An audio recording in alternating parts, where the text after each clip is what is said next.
Hello friends, welcome my channel বাংলার শিল্প। আজ একটি নতুন ভিডিও নিয়ে চলে এসেছি। তো এবছরে সর্বপ্রথম যে অর্ডারের সরস্বতীটি এসেছে সেটি আমি আজকে তৈরি করলাম। বনেদি বাড়ির মতো স্টাইলে তৈরি করব।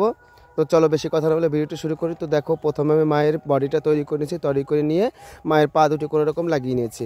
লাগিয়ে নেওয়ার পর এবারটা বডির ওপরের অংশটি সেটা আমি চওড়া করে নিয়েছি। দেখো, ওপরের অংশটা চওড়া করতে হবে, নিচের অংশটা চিকন করতে হবে, অর্থাৎ কোমরটা চিকন হবে এবং ওপরের অংশটা চওড়া হবে। যার জন্য আমি ওপরের অংশটা চওড়া করে নিচ্ছি এবং পেটের ওখানটা মাটি যেরকম লাগবে সেরকম দিয়ে নিচ্ছি। দেখো, প্রত্যেকটা জায়গায় উঁচু নিচু কোথাও যেন না থাকে সেটা দেখে নিচ্ছি এবং জল দিয়ে প্লেন করে নিচ্ছি বা শেপ করে নিচ্ছি। দেখো, প্রত্যেকটা জায়গায় আঙুল দিয়ে টিপে টিপে টিপে টিপে আমি প্রত্যেকটা জায়গায় ঠিক করে দিচ্ছি, একটা জায়গাও যেন উঁচু নিচু না থাকে। তো বনেদি বাড়ির যে সরস্বতীগুলো হয়, অর্থাৎ শোভাবাজার রাজবাড়িতে বা প্রামাণিক বাড়িতে বা দত্ত বাড়িতে যেরকম ঠাকুরগুলি হয়, সেই ঠাকুরের যেরকম সরস্বতী বা লক্ষ্মী কাটিং হয়, সেই কাটিংয়ে আমি সরস্বতীটি তৈরি করছি। এটি নেবে সোদপুরে এক দাদাভাই নেবে। ঠাকুরটি আমাকে অর্ডার করেছিল, ইউটিউবে ভিডিও দেখার পর সে আমাকে অর্ডার করেছিল, তার ফলে আমি এটা তৈরি করে নিচ্ছি। তো দেখো, আমি মূর্তিটি তৈরি করছি। মায়ের কোমরের ওখানটা মাটি দিয়ে নিচ্ছি। দেখো, দুপাশে কোমরে মাটি দিয়ে নেওয়ার পর দু পায়ের মাঝের যে স্থান সেখানেও মাটি দিয়ে তৈরি করে নিতে হবে এবং জল দিয়ে প্লেন করে নিচ্ছি। কোথাও আমি সমান উঁচু নিচু করছি না, প্রত্যেকটা জায়গা সমান করে নেওয়ার চেষ্টা করছি। তো এবার পায়ের যে থোড়া, সেই থোড়াটি আমি তৈরি করছি। দেখো, থোড়াটি কোমরের ওখান থেকে মোটা হতে হতে হাঁটুর দিকে চিকন হতে হতে আসবে। তো সেরকম আমি ওপরে মোটা করেছি এবং নিচে চিকন করে নিয়েছি। দেখো, নিয়ে জল ব্রাশ করার মতো করে আমি আঙুল দিয়ে টিপে টিপে প্রত্যেকটা জায়গা সমান করে দিচ্ছি, কোথাও যেন উঁচু নিচু না থাকে। তো এবার আমি মায়ে দেখো পাটা তৈরি করে নিয়েছি, কোমরটা তৈরি করে নিয়েছি। কতটা সুন্দর লাগছে তোমরা দেখে বুঝতে পারছো। এবং জল ব্রাশ করে নিয়েছি, কারণ জল ব্রাশ করলে প্রত্যেকটা জায়গা ক্লিন হয় বা দেখতে সুন্দর হয় বা কোথাও উঁচু নিচু থাকে না, প্লেন হয়ে যায়।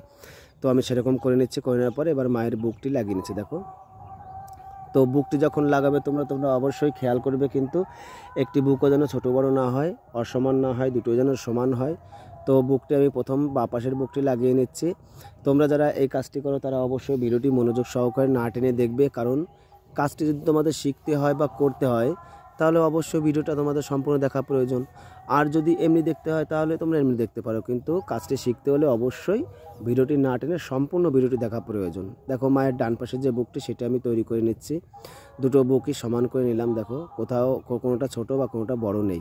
বারবার আমি এটা হাত দিয়ে প্লেন করে নিচ্ছি, কারণ কি দেখো, এই কাজগুলো করতে গেলে ফিনিশিংটা সবথেকে বড়। ফিনিশিংটা যে যত করতে পারবে তার কাজটা তত সুন্দর হবে। এবার আমি মায়ের ডান হাতটি লাগিয়ে নিচ্ছি। দেখো, ডান হাতটি লাগিয়ে নেওয়ার পর বাঁ হাতটি লাগিয়ে নিয়েছে, লাগিয়ে নিয়ে জল ব্রাশ করে নিচ্ছি। প্রত্যেকটা জায়গায় জল ব্রাশ করতে হবে, কারণ কোথাও উঁচু নিচু যেন না থাকে। আর জল ব্রাশ করলে কাজের একদম সুন্দর, এতটা ফিনিশিং আসে যা দেখতে খুবই সুন্দর লাগে। তো তোমাদের যদি এরকম মূর্তির কারো প্রয়োজন হয় তাহলে অবশ্যই আমার সাথে কন্ট্যাক্ট করতে পারো। ডেসক্রিপশান বক্সে দেওয়া আছে আমার নাম্বারটি, তোমরা সেখান থেকে কন্ট্যাক্ট করতে পারো বা হোয়াটসঅ্যাপও করতে পারো। হোয়াটসঅ্যাপের মাধ্যমে জানালে হতে পারে। এখন থেকে সরস্বতীর যে অর্ডার সেগুলো আমি নেওয়া অলরেডি শুরু করে দিয়েছি এবং প্রত্যেকে অর্ডার করছে। সেখান থেকে আমি মূর্তি যে প্রথম অর্ডারের যে মূর্তিটি সেটি তৈরি করলাম আজকে। তো এবার দেখো, মায়ের মুখটি লাগাবো, যার জন্য গলাটি তৈরি করে নিচ্ছি। গলা তৈরি করার পর মুখ আমি দেখো, এই দেখো টানা চোখটি মুখটি আমি সেটা মায়ের মাথা লাগিয়ে নিলাম। তো আজকে যারা আমার চ্যানেলে প্রথম এসেছে তারা অবশ্যই চ্যানেলটিকে সাবস্ক্রাইব করে দেবে। সাবস্ক্রাইব করে দেওয়ার পর পাশে থাকা বেল আইকনটি প্রেস করে দেবে, যাতে আমার সমস্ত ভিডিও তোমাদের কাছে সবার আগে চলে যায়।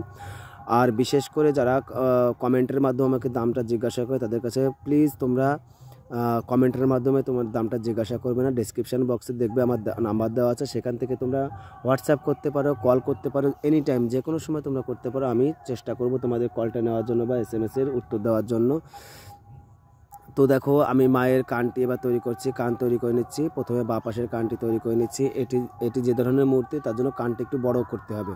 তো মায়ের দুটি কান করে নিয়ে ওপরে যে মাটির মুকুটটি সেটি আমি তৈরি করে নিয়েছি এবং ছিদ্রগুলো করে দিয়েছি, 4টে ছিদ্র, কারণ এখান দিয়ে মুকুট পরানোর সময় সুতো দিতে হয়।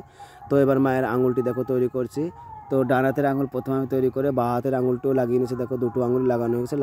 আঙুল লাগানোর পর এবার আমি জল ব্রাশ করে নিচ্ছি, ছোটো ব্রাশ দিয়ে জল ব্রাশ করে নিচ্ছি, যাতে কোথাও প্লেন অসমান না থাকে। তো সমান করে নিচ্ছি বা প্লেন করে নিচ্ছি, দেখো প্রত্যেকটা জায়গা। তো আমার এই মূর্তিটি কেমন হয়েছে তোমরা অবশ্যই কমেন্টের মাধ্যমে জানিও।